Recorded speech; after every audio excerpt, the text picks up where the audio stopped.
Hey, and welcome to Rethinking Trauma and Transition. And we challenge the stigma surrounding trauma and the healing through our podcast. We aim to empower those who are experiencing these challenges, providing them with the knowledge and language necessary to embark on a transformative journey towards a more fulfilling life. And today, we've kind of decided we're going to go a bit off the cuff, because normally we kind of plan out what we're going to speak to today. But today we were having a conversation about something that I refer to a bit like the push me, pull me effect within change, when people are going through change. And we were talking about how sometimes it feels as though we're not making progress, when in actual fact we are. And we thought it was worth exploring that a bit further, because sometimes it feels as though we're in a retreat situation, that we haven't actually covered or progressed further forward in terms of our progress, but actually that in itself is part of our progress. So it's something I witness quite a lot when I'm working with people, and I dare say I know you do too, Rich, is that sense of and sometimes the people that we're working with can feel almost a little bit frustrated. It's almost like they get so far in terms of making the changes, or whether that's changes in thinking, changes in beliefs, changes in their responses and actions.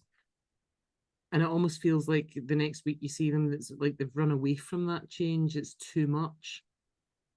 It puts them in overwhelm, in a position of risk. And sometimes they can see that as not moving forward, but actually I almost see that as a vital part of moving forward. Because what is causing that push me, pull you effect? Would you say it's rewiring of the brain circuitry or something else? Or was that part of it? Well, if you think about anything we learn, whether that's learning to walk or something more complicated, there's an element of testing new territory, of testing new ground, of checking the stability of our footing. And if those are big steps that we're taking, it can feel a bit risky standing so close to the edge of our experience. Definitely off balance. Definitely off balance. And I think sometimes there's a need almost to reassess the impact. But it's easier to do that from a place we perceive as safe, definitely, than it is from standing at the edge of our experiences. It's what we were discussing earlier, wasn't it? Is, as you said, that 2 steps forward, 2 steps back, and then people are kind of peeking around the corner. Or as in a military context, it's more like what could be seen as taking cover, because there's, say, a safe route in and safe route back.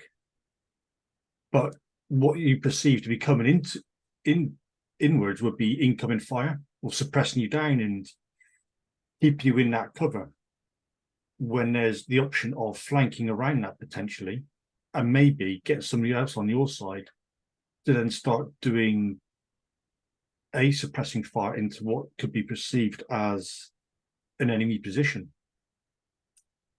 So I think that concept of suppressing fire, or suppressing, I'm going to narrow it down a bit, is worth exploring, because I think it's really accurate. And I liked what you were saying earlier, Rich. We were talking about this before we started this podcast, about the different way we can consider that suppressing fire. So I'm going to hand that back to you, because I think it's worth describing those different ways again. Yeah. So suppressing fire is essentially keeping people's heads down, and there is someone looking to come and take your position, or you're looking to come and take someone else's position. So it's an advance onto somewhere else. But if you're in cover, there's no way to advance your position unless you're getting some support from a supporting arm. That could be artillery, mortars, air, whatever else is out there. that can do that and allow you that freedom then to move in advance onto someone else's position or an objective that you want to reach and attain. In a way, that suppressing fire is what our role is in that relationship when we're working with a client. Our Also role as on their coach side. is that of providing suppressing fire for them to make it safe for them to move forward. But what I also really liked was you asked me the question that about whether that was suppressing fire or suppressing self. Because that concept of suppressing is, what am I suppressing in that moment? What is being suppressed in that moment? And that sometimes gives us a clue as to the root cause for that retreat.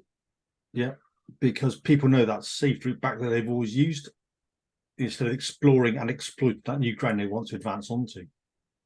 They know there's an objective there, whatever it looks like for that person. But without that little assistance, they won't be able to attain that goal. I think the other thing is that when we are breaking new territory,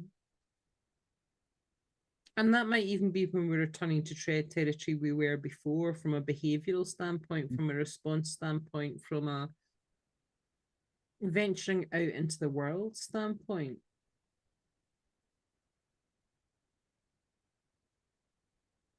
If we have been in a position of sustained lockdown in terms of our emotions, our engagement, our sense of community, our socialization, our ability to form and construct relationships, that can be absolutely terrifying.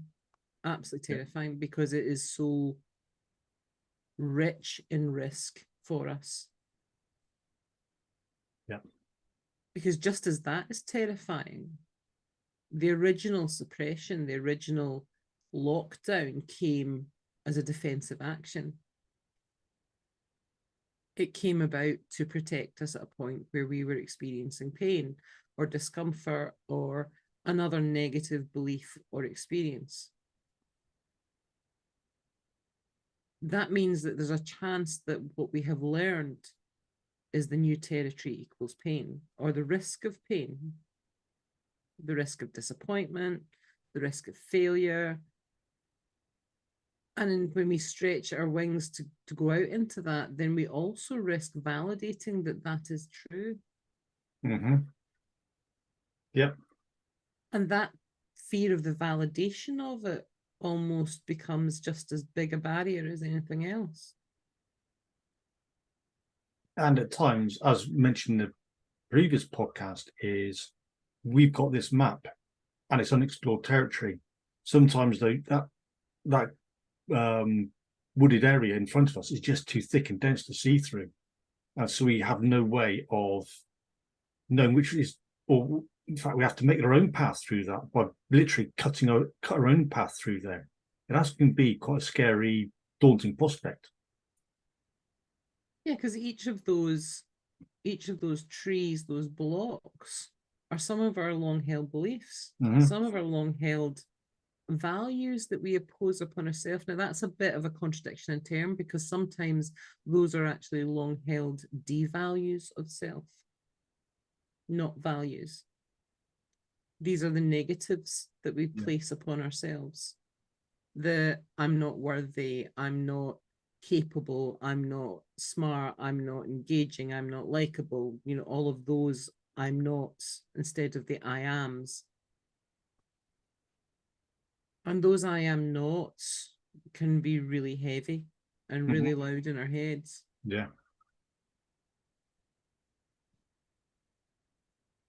And because they're already loud,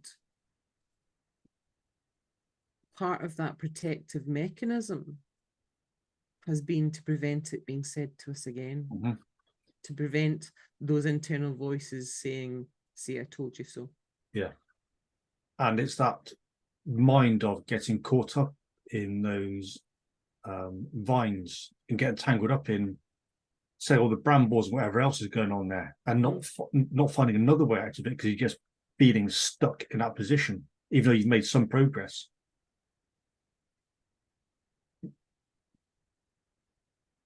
Part and parcel of that is that along the way, we've forgotten that life is about risk. That's what you mentioned before, wasn't it? What are those two words you were saying to me? Was it dare and risk, Ali? Yeah, I tend to every year I kind of pick words that I want to be my themes for that year, the challenges I set myself. And my two of my words I picked this year were dare and risk. Now that sounds a bit kind of like, what you're going to do, take up extreme sports to start base jumping? No, because I'm scared of heights. Although there is a part of me, there is also a part of me which goes, actually, yeah, you could probably talk me into it. I know a phobia cure for that.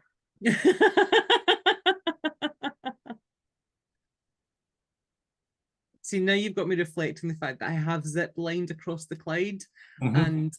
and I almost decked the person at the other side who went, so I suppose that's cured your fear of heights. And my answer to that was no, it's confirmed everything I ever knew about it. But the point of that dare and risk, the point of those choices, are about acknowledging that actually that's the epitome of living.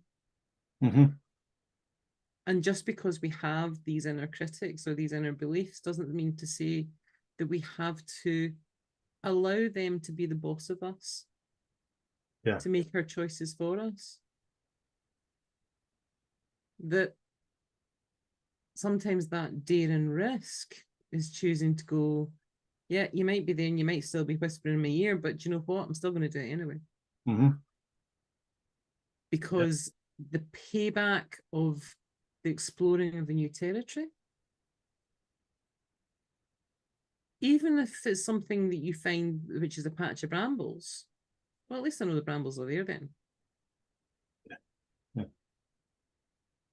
And I've fallen in a few bramble patches and nettle patches in my life. I've survived every single one of them. Yeah, pretty much intact. Yeah. And it's like what you mentioned earlier, Ali, is people might be thinking of taking too big a step, where in fact they want to be taking baby steps. And that baby steps is just enough progress to be able to move on from that position. And again, in a military situation, sometimes it's always good to take a step or two back, or in any situation really, and go reassess where I am and look at, is this the right route for me, or do I need to go around flanking what I need to look at, or fly above it, or dig underneath it, whatever it is to get around that objective, or get closer to that objective that you're aiming to. And that's part of that learning, of that exploration. That's part of the purpose of that dare and risk. That's part of that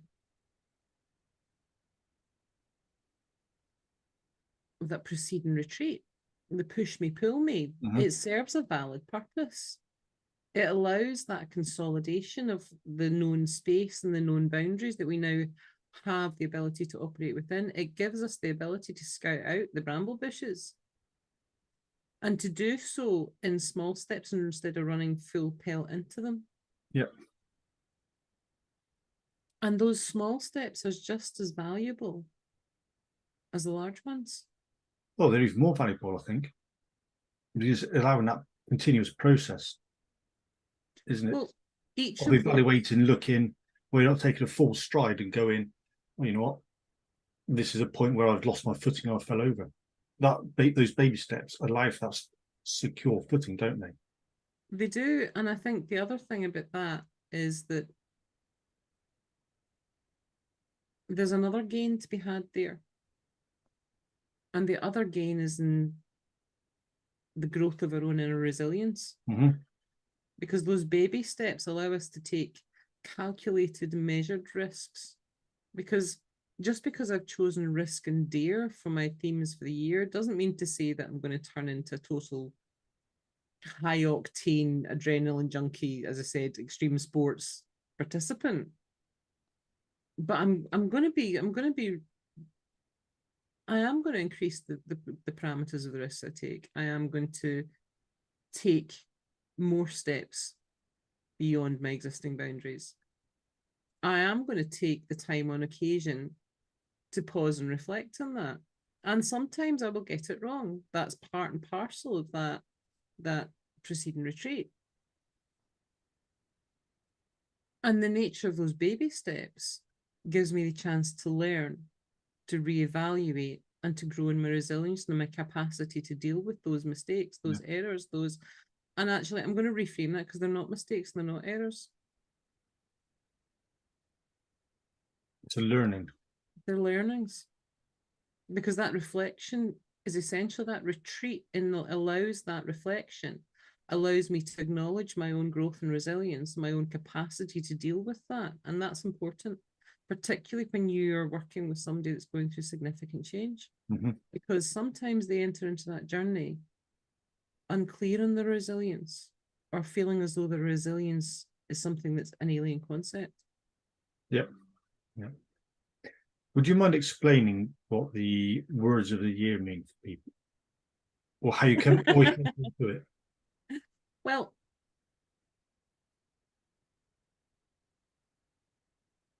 I'm not a great one for resolutions, because resolutions become these list of rules that then become like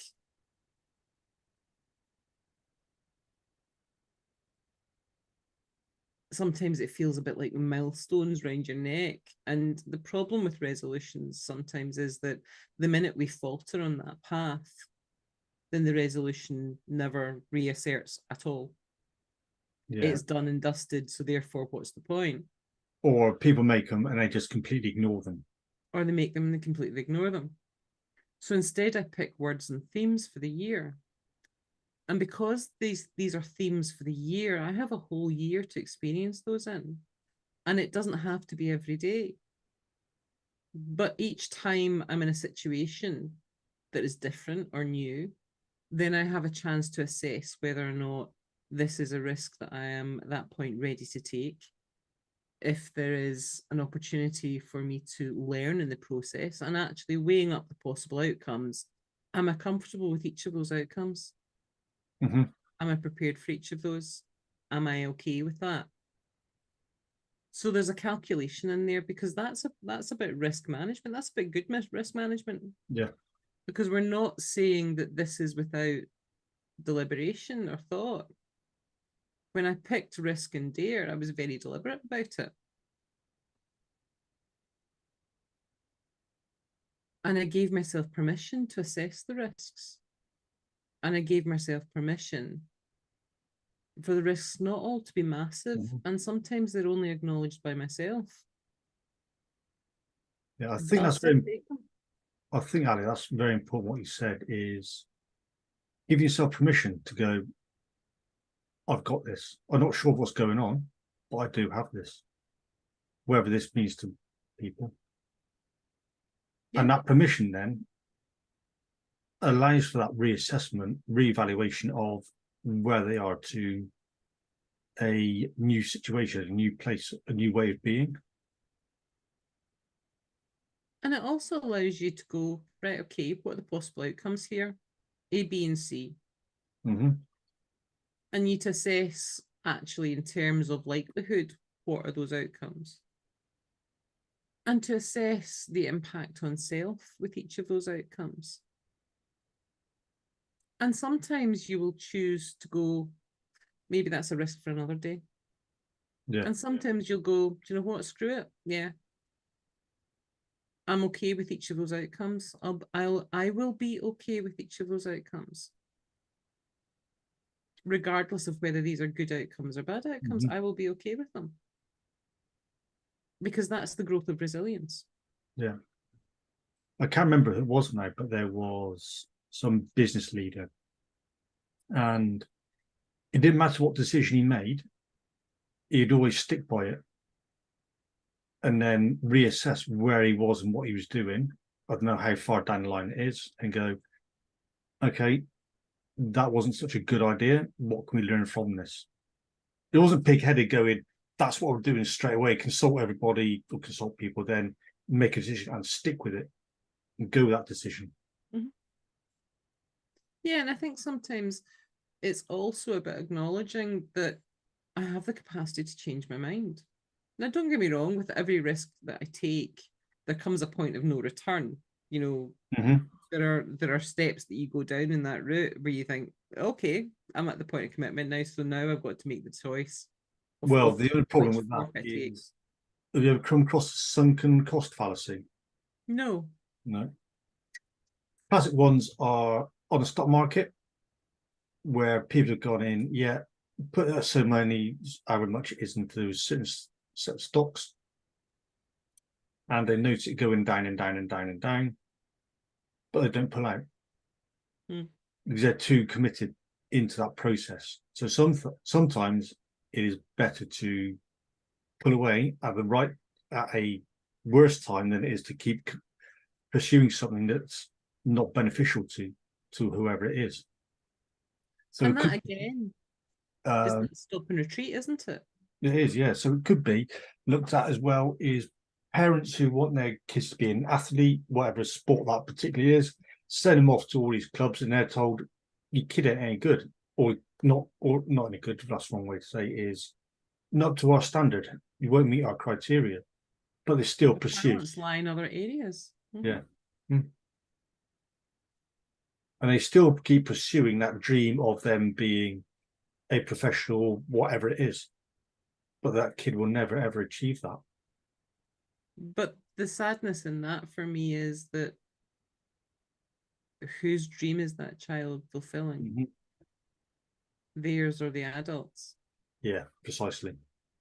And sometimes that's also a lot of what we deal with when we work with clients, you and I, is that unpicking the baggage that we've carried from childhood, because that's often part and parcel of how we've ended up hunkered down in the bunker. Mm-hmm. Because we're still trying to fulfill somebody else's dreams, or we're still burdened with the output of somebody else's ideas of what we should or should not be, Mm-hmm. who we should or should not be, how we should or should not be. Children are not all. Children are the unmet needs of the parents.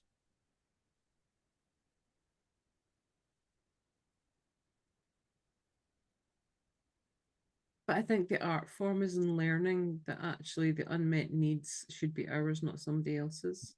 And the needs that we pursue are ours, not someone else's. And is well, that's a problem in some cultures and some sectors of society. They're saying, yeah, you will pursue this career, you will pursue that, because look what I've done for you. I've sacrificed myself to do this so you can go off and do that. And this is what I want you to do, and you must do it. How much of a burden is that onto some poor kid? I always look back on, and I mean, you know, I've had this conversation before. I started school when I was 4. And that meant that I was always the youngest in my class. But that meant I was making life choices in terms of the subjects at school, or whether I would go to university or not at 14, at 17. I'm a damn sight older than that now. I still can't guarantee that there won't be more changes in front of me. Mm-hmm. And what I can tell you is that where I started off is not where I've ended up now. Absolutely, yeah.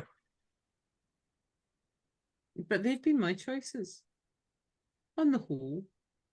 Some of them, sometimes it hasn't felt that way, but those have been learning experiences for me too, because the ones that haven't worked out so well for me have been where I haven't been making my own choices. I've let others make those, or constrain those, or suppress those. Yeah. And so that be then, how much control of your life do you want? Do you want your life happening to you, or you wanted to take control of more of your life?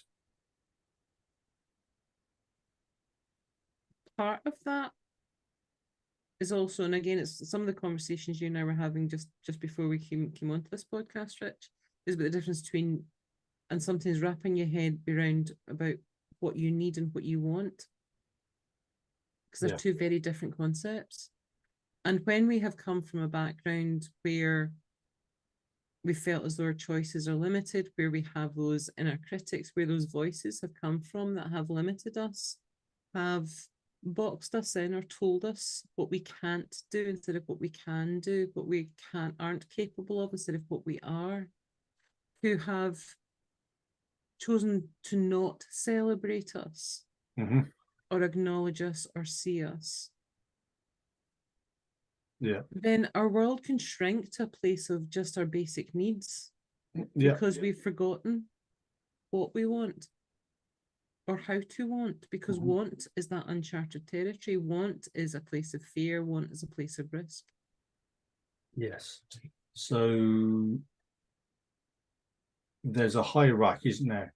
Wishes, likes, wants, and needs. Is that right? Yeah.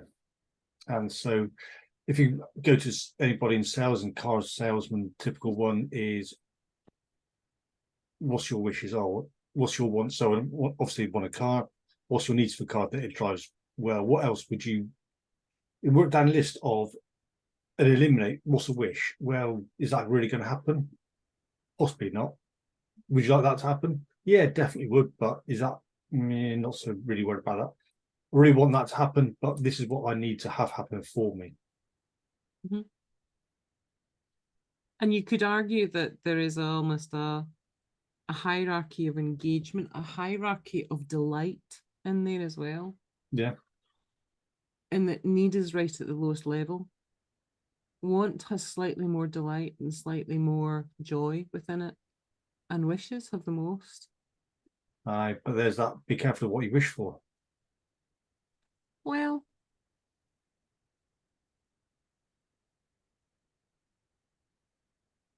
isn't that just about us growing our resilience? And I think that's also about making a choice over whether the journey is more important than the end result. Oh yeah. Because often, while our experiences might not end up the way we want them to, and we might walk away with hurt or with loss or with an experience that we didn't want at the end, is about what we choose to take away and focus on. Yeah. Because very rarely is a journey all about that. There will be moments of delight and moments of lightness within it. There will be the previous to that. And that's what the journey is about. That's what the risk is about. It isn't about the destination, it's about the journey. Yeah. It's also the perception of, was that a good moment or was that a bad moment? Because essentially everything is neutral. That's how we perceive those things to be and how we react to them. Yeah. Because we attribute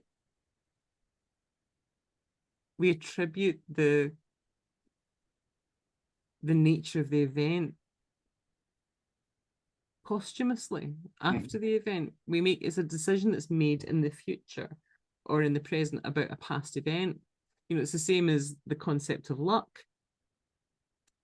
And I'm a firm believer, much as though people might hate me for it, that luck doesn't actually exist. Luck is a decision made in the moment about a past event.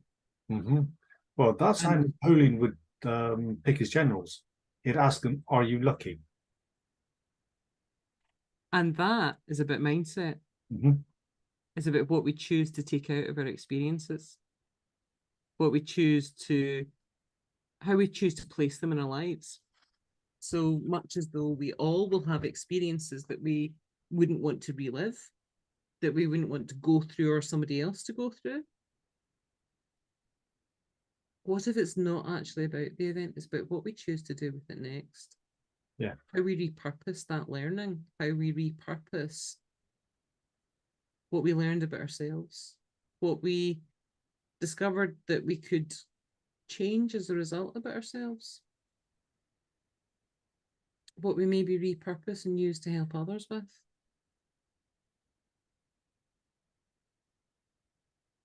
That's what defines the experience, not the experience itself. And sometimes that might take quite a period of time for us to repurpose it, to find where it actually needs to sit.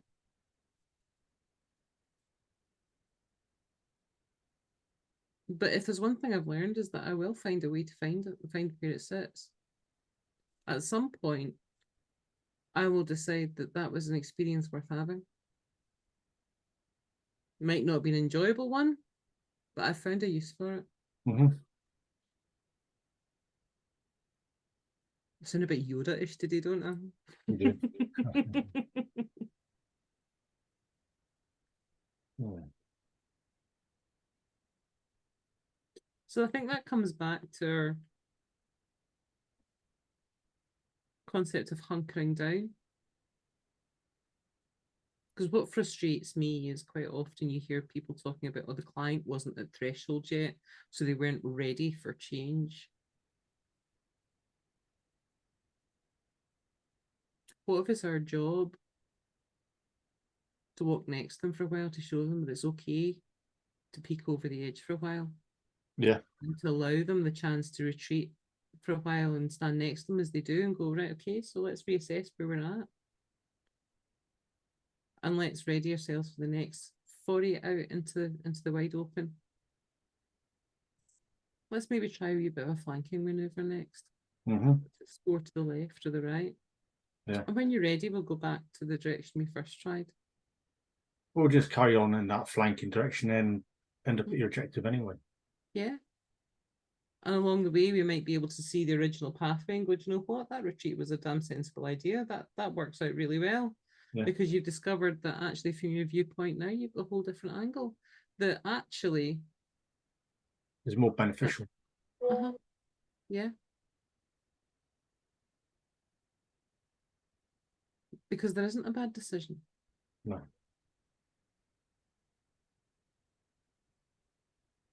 And sometimes that's about giving ourselves space to learn that and recognize that actually I'm still okay. I've stood at the edge. I might not be standing now, but I've stood at the edge. And you know what? Yeah, I've still got all my toes and all my fingers. I'm okay. Oh, that's what you want, going home in one piece. Well, the other thing to keep in mind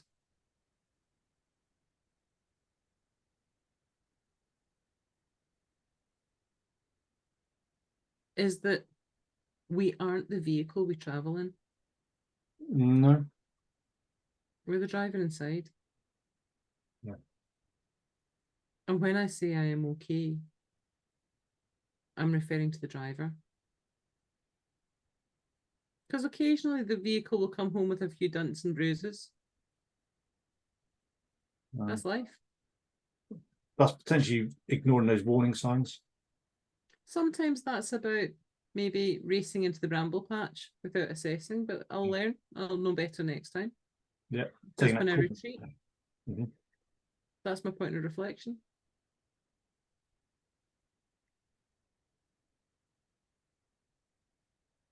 But I'll still be okay. Yeah. And I've learned that I can deal with something else now. Exactly. It's looking at boundaries as well, isn't it? So Very increasing those boundaries, increasing experience, and finding your own best path, the best path even. It's also about learning which boundaries you need to protect, you need to stand firm on. And sometimes you need to put in the first place because they weren't there before. You know, sometimes that's by standing at the edge and going, do you know what? This edge needs a fence. A damn big one. A damn big one. Because there's never been a fence here before, but there should be. Yeah. And that's not necessarily about staying in the bunker. That's about recognizing that actually I've made a decision that standing at the edge, I don't want to go any further because that now places me at a far greater risk than I'm ready to accept. Yeah. Or that places me at risk that is not acceptable, full stop. Definitely. And I see that very much when I'm working with things like trauma, with narcissistic abuse, that sort of stuff. Is quite often there's a lack of boundaries, and those boundaries are about recognizing what's acceptable to us, what we accept, what we choose to accept, and what we choose to expect as well. Yeah. And it's rebuilding then those foundations for that person as well, technically, isn't it?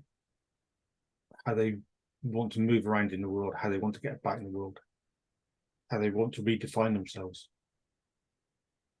Massively, massively. And those boundaries are what makes further progress lower risk and possible.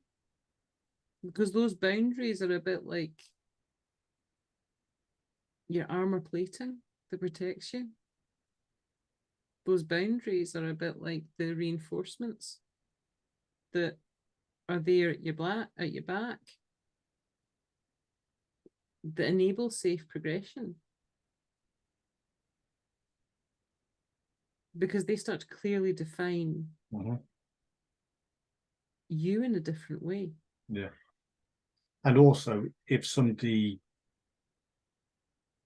has rebuilt those boundaries, they then potentially, and they're secure in where they are, they can potentially then look at that situation previously and go, yeah, that was bad for me, but I can deal with this now. I'm better suited for these conditions. Well, the one I like the metaphor I use a lot with people, and it seems to come up so often, is particularly when I'm working with veterans.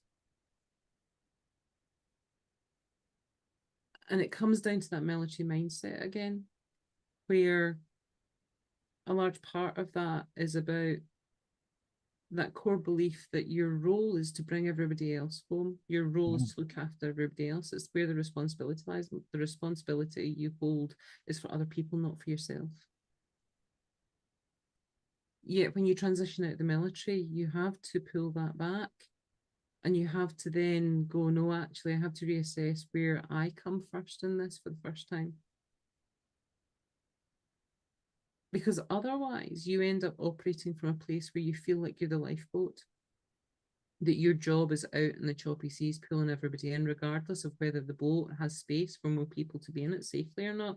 Your job is out there battling the storm in the seas, desperately trying to save everybody. Yeah.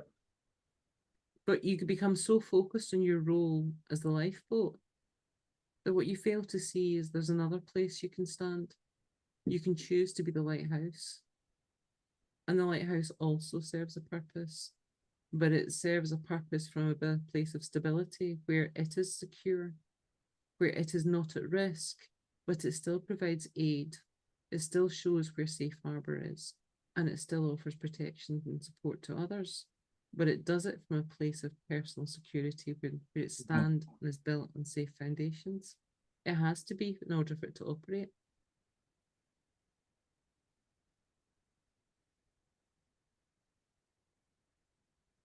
And that change has ripples because it can totally reevaluate our previous experiences, because it adjusts our sense of worth, our sense of our role within each of our relationships, our sense of purpose. What purpose do we serve? Because purpose isn't just about that. They tend to think of it almost as that big ethereal type, I've been put on air for. But we have purpose in every relationship we have. What is my purpose in this relationship? What purpose do I serve? Or sometimes we believe we do. But in actual fact, the truth of it is, in healthy relationships, we're there because we want to be. They are there because they want to be. You'd hope so, unless they've been manipulated that situation. That's a different conversation anyway. That's a different conversation entirely. And that means that there's work for somebody to be done on their boundaries. Yeah. That they are maybe in that push me, pull me situation without somebody to guide them out. Yep.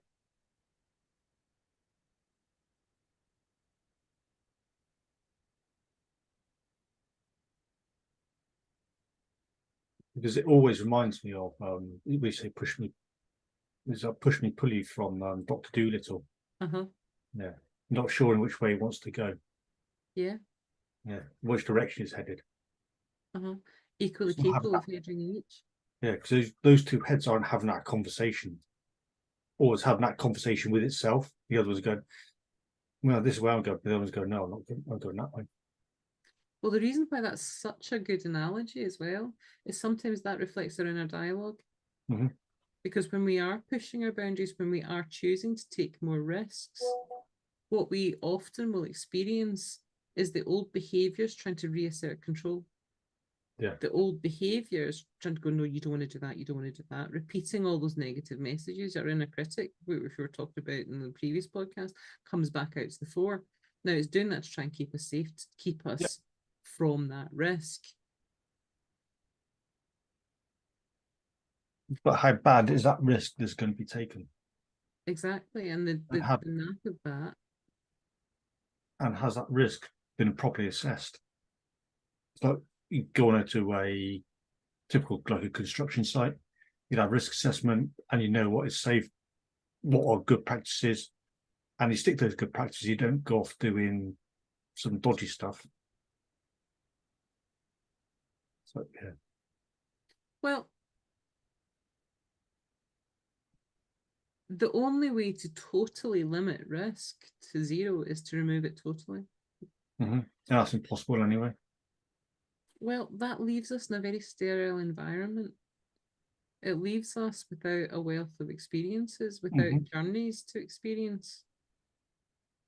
It robs us of so much. It does, yeah. A uncle of mine used to say is, if you do want to do nothing, you stay in bed all day, you won't take any risks. But the problem with that is, one, you'll be earning any money. Two, you never feed yourself. If you're not maintaining your house, that's going to fall down on top of you. So you can extend it to, so everything that we do is essentially a risk, no matter even if we're staying in bed, because you know, with bed sores. Yeah, it is. And that's the risk of staying in the bunker as well, isn't it? Is the big risk of not experiencing everything that's out there for us to experience. And yes, some of it might hurt like hell. Yeah. But not all of it will. And actually the journey to it, that might be worth it. Definitely.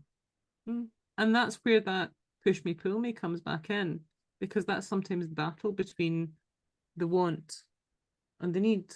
The want to explore, the need to be safe. Or the heart and the mind. The heart and the mind. Yeah. Very much.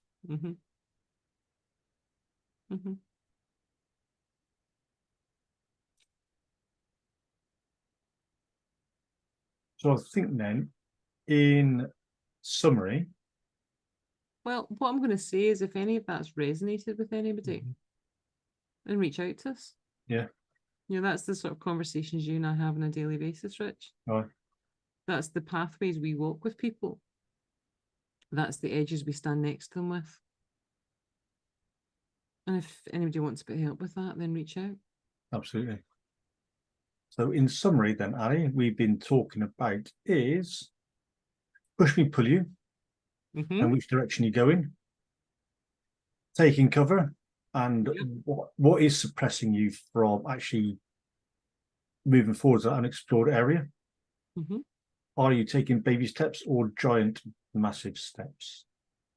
And also permission sometimes to retreat, and that's often healthy, because that's a point of reflection.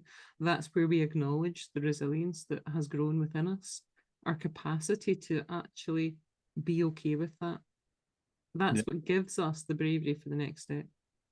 And are the dares and the risks that you take calculated, or are they not? Very much. Yeah. And also to forget that sometimes it's not about the end result, it's about the journey. Absolutely. So anyway, thank you very much for listening to our podcast of Rethinking Trauma and Transition. And as I said, feel free to reach out. If anybody's finding that what we've been talking about is particularly resonated, then do reach out. And which podcast platforms are we available on now, Rich? Oh, we're on quite a few. iTunes, Spotify, Amazon Music, and a couple of others as well. Yeah. And Mhm. YouTube? And YouTube, LinkedIn, Facebook, and soon a TikTok channel as well. Yeah. Yeah. Until next time. Next time, take care. Bye. Bye-bye.